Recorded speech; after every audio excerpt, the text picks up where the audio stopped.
Grow your cleaning business. Make more money. Have more time.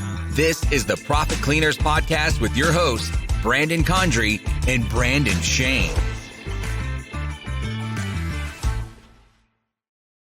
Hey everybody, welcome back to another episode of the Profit Cleaners Podcast, the only place where you can learn from the top 1% of cleaning business owners from around the world, take it to the next level and win.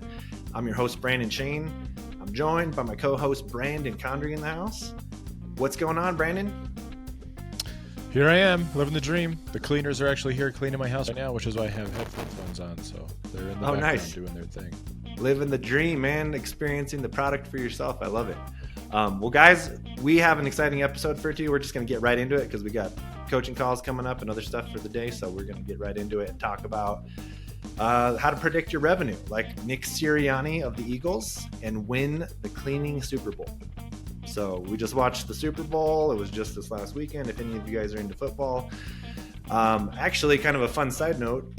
Kendrick Lamar performed at the Super Bowl, and that was Brandon and I's Money Trees was the song that we always played in the beginning when we started the cleaning business, right, Brandon? So man, I do love Kendrick Lamar, and I love that halftime show. The other reason I love the Super Bowl is that I'm a Broncos fan, and I was very much rooting for the Chiefs to lose, and they did by a lot. So that was exciting. Yeah, exactly. I was just looking forward to seeing Taylor Swift's face when they lost. So, I mean.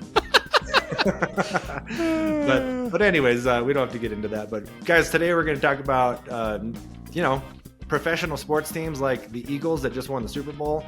What do they do to win, and how can you apply that to your cleaning business? So we're going to talk about kind of basically what you should be doing, what you should be reviewing, what kind of data and insights you should be looking at with your team to grow your sales and actually be able to predict your sales in your business, which is something a lot of us probably aren't doing or aren't thinking about. So let's jump into it, Brandon. Let's talk about how Nick Sirianni and the top NFL coaches prepare their teams by reviewing game footage and making data-driven adjustments to win big games. Yeah. So I know this is a Super Bowl themed podcast, but in the same vein is Moneyball, which is a movie about baseball, but it's also a book by Mike Lewis. And so if you want to really take the metaphor of sports for a business, go read that book. It is really fantastic. But okay, so here's the idea, right? The power of watching game film.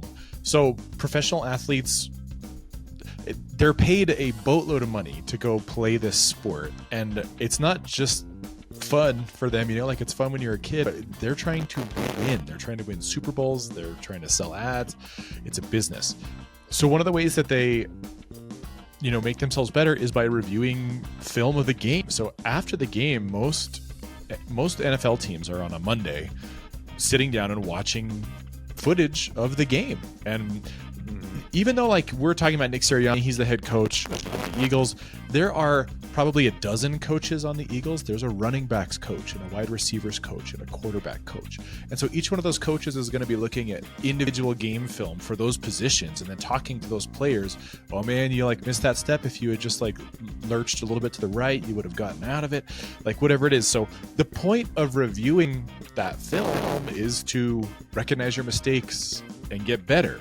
And the way that you do that inside of the cleaning company, there's a couple different ways, but we're talking about sales calls. So listening to your sales calls.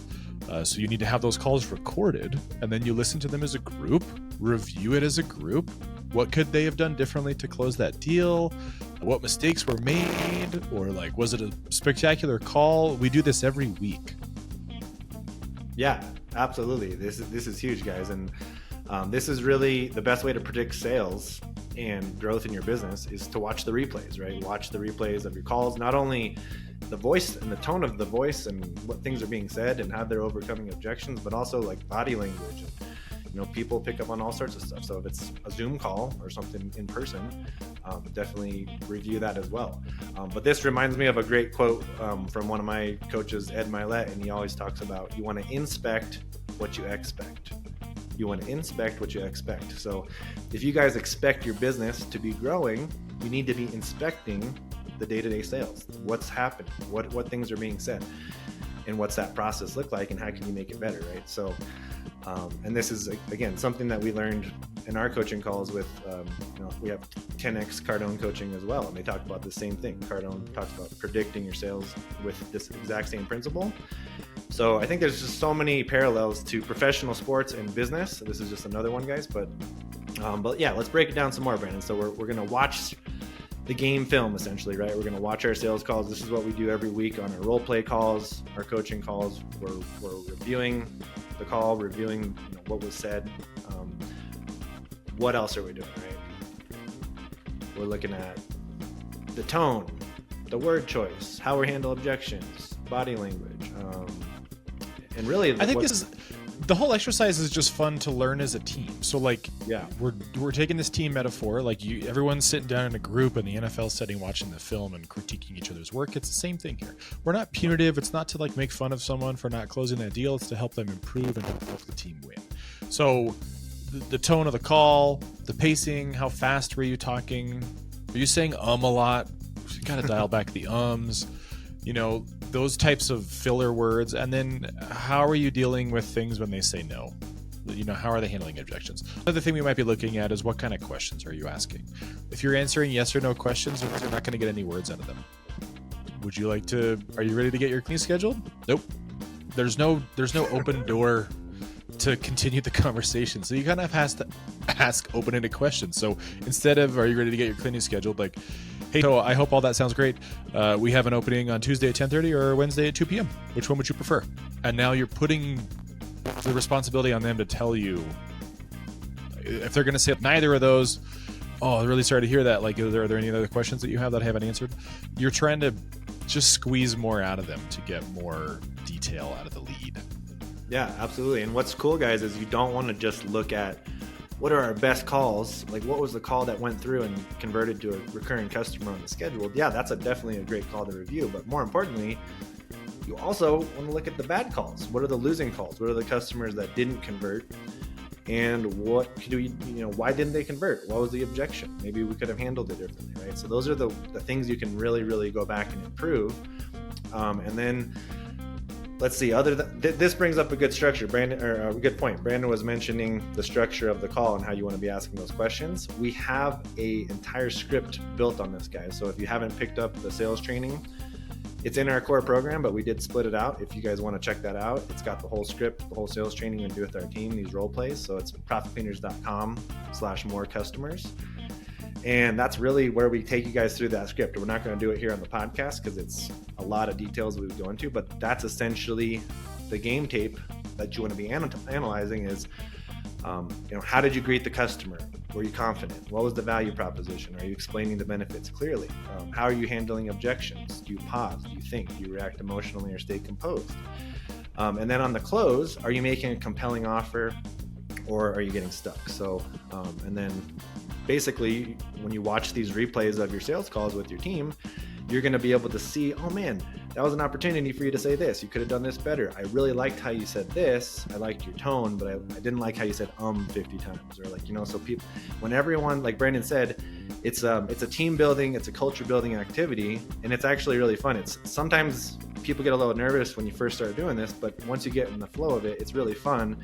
And everyone realizes, yeah, this is a team sport. We're all getting better. We're all learning from each other's calls. And ultimately, everyone's going to win because they can predict their sales better, right? So, yeah. So the sales script that Brandon's talking about, that's kind of like your playbook. So you can, learn about that playbook at profitcleaners.com/more customers. And when you're reviewing it, when you're doing the replay thing, you just point back to the book. Like, why did you say that when you could have said this? So there's a way to do that. The other thing you can kind of do is, like, if we equate it to practice drills, like running drills. So repetition is the key to mastery. So, the more you role play, the more natural the sales becomes. And so that's the whole point. Like, that's the awkwardness that we're trying to overcome. It's weird to pretend to be a customer in front of your coworkers and things like that, but this is the joke. Like, this is you're mocking up silly scenarios so that when you actually run into the silly scenarios, you are not doing it for the first time. You are essentially visualizing like what that's going to feel like and look like in the moment. And then when you're there, your brain remembers. We talked about this before. We've done this before. So the mock sales calls, the role playing, those are drills, like in our football metaphor here. So, team members are going to take turns. Some are going to be the prospect, some are going to be the closers. It's fun to have them rotate through these because they will remember a particularly difficult call that they got from a prospect, and then they can flip it and put it onto someone else and see how they react. And then everyone learns as a group. Like, that's not how I reacted last time I did that call, but I like how you did it better. Yeah, exactly. And it's just like this constant flow of improvement and constant iteration. Like you're never going to be there. There's always something better you can do, right? And so as you guys are doing this too, remember, it's really important to not just practice like a perfect call every time, right? You want to throw those hooks and those wrenches in there to throw people off, because ultimately, think about this, guys. When people think about the customer experience, when people have a really bad customer experience, when something bad happens, those are the things you actually want to practice. Is how do you overcome and handle the bad situation when something got broken, or hopefully not stolen, but maybe it was just miscommunication, maybe the team was late, whatever it might have been. Practice those bad scenarios and turning them from a bad situation, a bad feeling, to a really good situation where the customer was like, wow, they're elated, they're surprised, they're overjoyed that you took the time to help them and you added value and you solved the problem for them quickly. If you can solve problems for people quickly, and these are the things you want to be role playing, is not just the good scenarios. Oh, a perfect customer came through and said, yes, I want to sign up. You also want to practice all the bad things. And that's how you're going to get really, really good at that customer experience is, hey guys, what was a really bad call this week? Oh, they said this, let's practice it. Let's practice how we could do it better, right? And then those are the stories, because people will tell stories of you doing great things, but ultimately, if you take a really bad situation and turn it good, those are going to become your raving fan customers. Those are going to be the people that tell even more people, about a bad situation going good and become your biggest fan. So when you're practicing those drills, think about that too, is not just rotating all those things, but think about taking your worst case scenarios. What is the worst case scenario of what could happen in the cleaning business? Practice those things and have your team practice them so they're prepared when they do come up. They'll handle them so well that people will say, wow, that was amazing. And that's the story they're going to tell about your business. So the point of those drills is that eventually you get to the point where you can predict customer responses. And then once you can do that, you can start putting into a data-driven sort of revenue prediction. And in our metaphor here with the Super Bowl, whatever the Eagles did before coming to the Chiefs, it's not just that they review their own game film, you review the competitor's game film also. And so they had dialed in the Chiefs offense to the point where they knew exactly how to deal with it on the defensive side, and they held them to so little points. It was amazing. So the idea is, if you can predict the responses of the customers, then you can predict the revenue. So we're going to try and track a bunch of data, and we're working on a bigger dashboard sort of project that, we might put a public facing view out for some of you guys, certainly for the ones that are in the course with Profit Cleaners. So you may want to join that sooner than later, so you can be in on that, but that's profitcleaners.com/masterclass to get in on that. But the idea is you need to be tracking some metrics. And so some of those are like call to close ratio. So how many leads did we talk to versus how many closes did we get on that given day? What are the conversion rates in general? What's our average invoice size? The objection success rate. It's kind of a hard one to track in my mind, because you would have to log it as they said no, and then I talked to them, and then they said yes. But if you can track it, certainly that would be fantastic. But you pool all that data together, and then the data starts to tell a story. So one of the things that we're building out now is this internal-facing dashboard for all the sales reps, so they can see their performance at any given time. I've talked to this many people today. I closed this many. My conversion rate is this. This is the direction it's trending.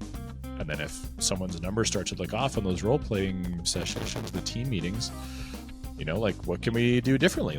We're trying to turn this around before we get to the end of the month, and we had a terrible month. We're looking at it right now, and we can see that it's going the wrong direction. Let's take some evasive maneuvers. So, and then you put all that together, You know that if we talk to this many people, we close this many, reverse engineer it. I want to get to $1 million this year. Using our average invoice, I need this many recurring customers. And then because of our lead conversion rate, we need to talk to this many leads because this percentage is going to close, and that equals $1 million. Like, that's the data you do. This is a really simplified version of it because we're on a podcast and I can't show you any spreadsheets, but that's how we do things on the back end. Yeah, that's amazing. And that's what Brandon's talking about, is what gives you guys clarity, gives your team clarity, it gives our team clarity to basically be in control of the money they want to be earning, not only us as a business, but also our sales team and our reps that are on the phone, because now they have a system to help them, be like, I'm in control. I can see how many, leads I'm talking to, how many I need to talk to hit my goal. So ultimately, this is just a great way to put everyone in charge of their own numbers. So everyone knows their numbers. And we're doing this, like Brandon said, we're building out this dashboard at a company-wide level, but also kind of an individual level where the teams are tracking these KPIs. And that gives them more responsibility, more extreme ownership of their own numbers. So they're not just relying on the company to track that. They're tracking their own data and they're taking more ownership and initiative. So just real quick, just a few, we're not going to dish out the whole KPI dashboard here, but basically you got, like Brandon said, you want to look at how many leads did you get that day, right? And maybe the whole company, but also an individual person. So you can see, oh, this person's getting way more leads and that's why they're closing way more sales, right? But you also want to say, what are we doing with those leads? Like, how are we following up? Are we calling them, texting them? What are we doing? How many touches? How many times does it take to follow up with them, right? And then once you do all that, how many times, or how many did we send estimates to? How many actually closed from those estimates, right? So that's kind of a high level view picture. Those aren't all the KPIs we're tracking, but essentially, in a nutshell, that's what you guys want to be looking at. Once you know those numbers, that's also what we can do is take those numbers and say, on this part of the process, we're losing a lot of people. We're, whether it's the objections handling or we're not following up appropriately, maybe we need to follow up more often. So that'll give us a really good indicator of we need to focus more on this area and this area. And then we have a really clear picture of how to improve. So I think that's why we're doing it, right, Brandon? So we have crystal clear vision of the future. So yep, and I just like numbers. You can go overboard. Some things add value, some don't. So you need to make sure you're tracking the right things, and that's just another reason to, connect with us on the masterclass side of things. Absolutely. So you're running these drills, you're getting this data now, and you can help predict for your business, but also for your team. This is going to get your team more excited too, because now they're more in control of the money they can earn, right? Instead of it being this ambiguous number that every month it's different, they can be like, no, I want to make this much income. I need to hit this many sales, this many leads, this many touch points.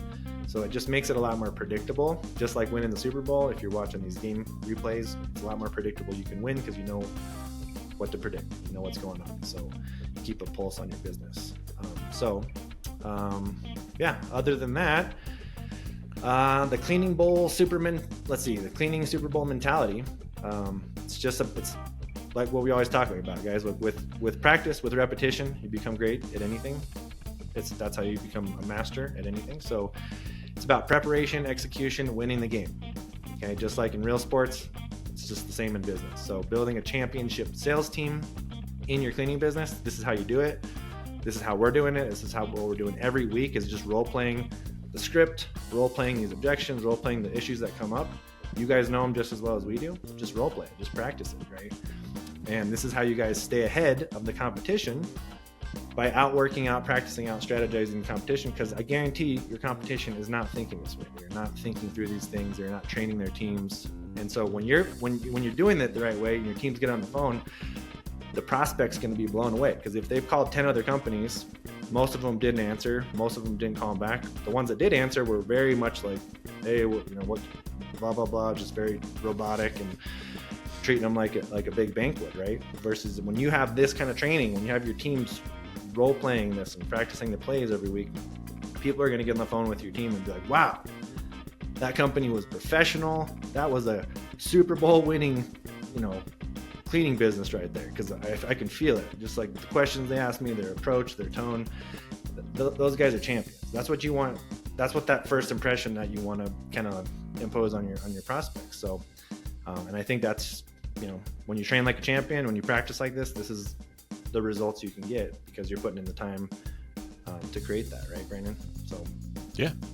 I mean, we've given you all the tools, so you need to watch your replays. That's reviewing the calls. You need to refine your approach. Those are the drills and the role playing. You train like a champion, and then you predict success using all that data. So the challenge we have for you guys is record and review at least 3 of your sales calls this week. You don't have to overcomplicate it. If you're using your cell phone, it has a recording thing built into it. If you're not, and you're talking on some office phone, then just put your phone on the table right in front of you and just hit record. And then you will get some information out of that. The key is to go review it, outside of business hours. If it's just you, talk to anyone else you have inside the company, talk to friends and family, just ask people about it. Like, give me some feedback on this. And then if you want to, refine the sales process and grow your revenue, you got to check out our coaching and training program. We've talked about it a couple times in this call, but we do a lot of this with people all the time. And you can find more about that at profitcleaners.com. Yeah, go to profitcleaners.com, guys, /masterclass if you guys want to book a call, get more information on the mentorship that we do. But this is, literally a big part of it is, not just getting your teams in place, training them, but it's getting the customers. It's the process of getting the leads in and prospecting and the sales process and watching the replays of those sales processes to get better and better and better. So your conversions go up, so your return on investment goes up. We love doing this. We're doing it every week. Come join us in the community, in the mastermind. It's a lot of fun. So looking forward to seeing you guys there. profitcleaners.com /masterclass. If you guys are getting value out of the show, please share it out. Leave us a review. Let us know what we can do better. Reach out at hello@profitcleaners.com. If you guys want to hear something specific, let us know what we can make a podcast about to help you guys out in your business so we can keep spreading the movement far and wide. And that's it for the episode, guys. Hope you guys got a lot of value out of it. We'll see you guys on next week's podcast, and keep it clean. Keep it clean. Thanks for joining us today. To get more info, including show notes, updates, trainings, and super cool free stuff, head over to profitcleaners.com. And remember, keep it clean.